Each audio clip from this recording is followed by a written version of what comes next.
Bienvenidos a un nuevo video. Hoy vamos a continuar con el tema de trastornos del equilibrio ácido-básico, iniciando por alcalosis metabólica. La alcalosis metabólica consiste en un aumento primario en la concentración de bicarbonato con un aumento compensatorio de la presión de dióxido de carbono. Como vimos en el video anterior de introducción a trastornos del equilibrio ácido-básico, los trastornos metabólicos primarios, que en este caso es el aumento en la concentración de bicarbonato, provocan respuestas respiratorias compensadoras, que en el caso de la alcalosis metabólica es un aumento en la presión de dióxido de carbono, lo cual lo hace mediante una hipoventilación alveolar. En la alcalosis metabólica, a grosso modo, esta está provocada por ganancia de bicarbonato o pérdida de ácidos no volátiles. En condiciones normales, los riñones tienen una gran capacidad para eliminar el exceso de álcalis si los hay, pero existen situaciones en las que estos van a retener en lugar de eliminar el exceso de álcalis. Como por ejemplo, si el déficit de volumen, cloruro y potasio coexisten con bajo filtrado glomerular. En este caso, el déficit de volumen provoca la activación del sistema renina-angiotensina-aldosterona. Entonces, la aldosterona a nivel renal lo que hace es lo siguiente: con el fin de retener sodio, para así aumentar el volumen extracelular, aumenta la excreción de iones hidrogeniones y de potasio. Entonces, aquí, además de que se pierden más iones hidrogeniones para retener más sodio, también la hipopotasemia estimula el desplazamiento de iones hidrogeniones del espacio extracelular al intracelular, como vemos aquí en la imagen. Imaginemos que esos son los iones hidrogeniones. Este es el espacio extracelular, ese es el intracelular. Ante una hipopotasemia, los iones hidrogeniones se desplazan del extracelular hacia el intracelular. Entonces, si esto ocurre en las células tubulares renales, disminuye el pH a nivel renal, lo que aumenta la excreción de iones hidrogeniones en respuesta a esa disminución del pH y también la reabsorción de bicarbonato, manteniendo la alcalosis entonces.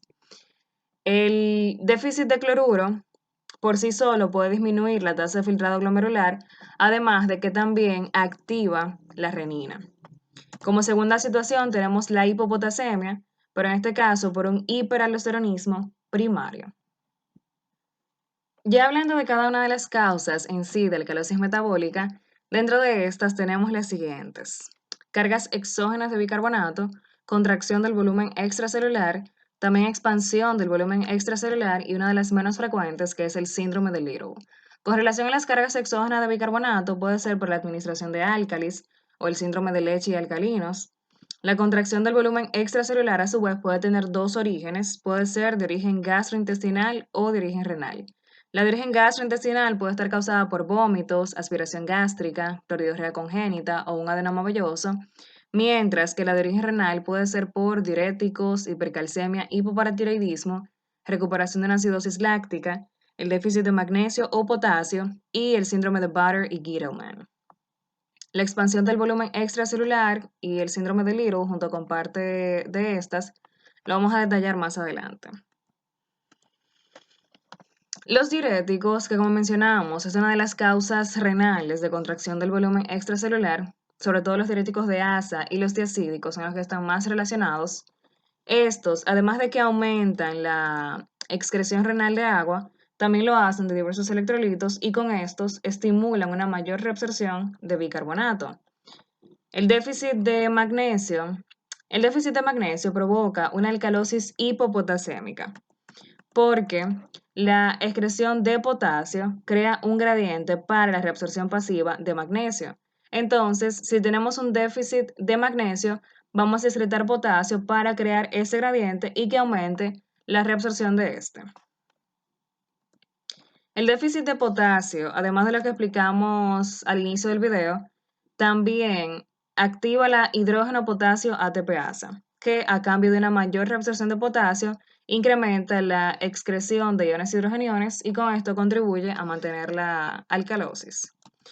Los síndromes de Bartter y Gitelman, estos son unos trastornos hereditarios que se le dan un carácter autosómico recesivo, los cuales consisten en diferentes alteraciones hidroelectrolíticas, urinarias y hormonales. Otra de las causas que mencionamos es la expansión del volumen extracelular. La expansión del volumen extracelular puede ser de dos tipos, con concentración elevada de renina o con concentración baja de renina. Con concentración elevada de renina, aquí tenemos la estenosis de la arteria renal, ya que si hay estenosis de la arteria renal es menor el flujo sanguíneo que llega a este órgano, entonces se interpreta como que hay una hipovolemia y se activa la excreción de renina para corregirla. También un tumor secretor de renina o la hipertensión acelerada. Con concentración baja de renina, aquí tenemos el síndrome de Cushing, déficit de enzimas suprarrenales como la hidroxilasa 11 beta o la 17 alfa y un hiperaldosteronismo primario. Y por último tenemos el síndrome de Little, el cual consiste en una mutación del conducto renal de sodio, donde a cambio de una mayor reabsorción de sodio se incrementa la excreción de potasio, lo que lleva a una expansión del volumen extracelular e hipopotasemia. Como tercera entidad perteneciente a los trastornos del equilibrio ácido-básico, tenemos la acidosis respiratoria. Aquí lo que hay es un aumento primario en la presión de dióxido de carbono con un incremento compensatorio en la concentración de bicarbonato, o sea, lo contrario a alcalosis metabólica. Entonces, ¿qué tanto aumente la concentración de bicarbonato? Va a depender de si la acidosis respiratoria es aguda o es crónica. En la acidosis respiratoria aguda, la concentración de bicarbonato va a aumentar 1 milimol por litro por cada 10 milímetros de mercurio que aumente la presión de dióxido de carbono, mientras que en la crónica, es decir, si pasaron más de 24 horas, la concentración de bicarbonato va a aumentar 4 milimol por litro por cada 10 milímetros de mercurio que aumente la presión de dióxido de carbono. La acidosis respiratoria está causada por una hipoventilación alveolar, es decir, disminución del volumen respiratorio o de la frecuencia respiratoria o de ambos. Y los síntomas van a depender de la intensidad y la duración del trastorno. Generalmente, los pacientes con acidosis respiratoria aguda suelen manifestar más síntomas debido al aumento súbito de la presión de dióxido de carbono y dentro de estos ellos presentan ansiedad, disnea, alucinaciones, psicosis e incluso coma. La acidosis respiratoria puede tener diversos orígenes. Esta puede ser de origen central, de vías respiratorias, del parénquima, neuromuscular, entre otras. De origen central, aquí tenemos los fármacos, apoplejía e infección del sistema nervioso central. Dentro de los fármacos, sobre todo los sedantes y los anestésicos, ya que estos provocan depresión del centro respiratorio. De vías respiratorias puede ser por obstrucción mecánica o asma. De origen parenquimatoso puede ser por un enfisema, donde hay un grave daño alveolar, una neumoconiosis, bronquitis o barotrauma. De origen neuromuscular, aquí tenemos diversas enfermedades como la poliomielitis, hiposcoliosis, miastenia o distrofia muscular, las cuales todas pueden provocar hipoventilación por fatiga de los músculos de la respiración. Y entre otras causas tenemos la obesidad, sobre todo la obesidad grave, que puede limitar la capacidad de expansión de los pulmones y llevar a disminución del volumen respiratorio. Bien, como última entidad tenemos la alcalosis respiratoria, la cual consiste en una disminución primaria de la presión de dióxido de carbono con una disminución compensatoria en la concentración de bicarbonato. Con relación a las compensaciones, en la alcalosis respiratoria aguda, la concentración de bicarbonato disminuye 2 milimol por litro por cada 10 milímetros de mercurio que disminuye la presión de dióxido de carbono, mientras que en la crónica, por cada milímetro de mercurio que disminuye la presión de dióxido de carbono, la concentración de bicarbonato disminuye de 0.4 a 0.5 milimol por litro, mientras que la de iones hidrogeniones disminuye alrededor de 0.3 milimol por litro. Es importante destacar que la alcalosis respiratoria crónica es el trastorno ácido básico más frecuente en pacientes en estado crítico.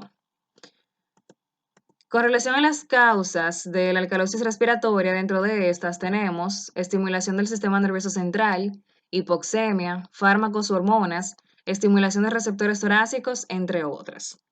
La estimulación del sistema nervioso central, esta puede estar dada por dolor, ansiedad, fiebre, meningitis, encefalitis e incluso un tumor. La hipoxemia puede estar provocada por grandes alturas, nos lleva a hipoxemia, neumonía, anemia intensa, edema pulmonar, los fármacos u hormonas. Los más relacionados de estos son los salicilatos y la progesterona. Los salicilatos son la causa más frecuente de alcalosis respiratoria inducida por fármacos, ya que estos estimulan directamente los quimiorreceptores vulvares, mientras que de las hormonas, la progesterona es la más relacionada, ya que aumenta la ventilación y disminuye la presión de dióxido de carbono. Con relación a la estimulación de receptores torácicos, esto puede estar dado por un hemotórax, un tórax inestable, embolia pulmonar y entre otras causas tenemos la septicemia, insuficiencia hepática, hiperventilación mecánica, por eso es frecuente en pacientes críticos y también la exposición al calor nos puede llevar a una hiperventilación. Hasta aquí el tema de trastornos del equilibrio ácido básico. Esperamos les haya sido de muchísima ayuda. Si tienen alguna pregunta, no olviden dejarla en los comentarios y recuerden apoyarnos con su suscripción, activando la campanita de notificaciones, así como compartiendo el video.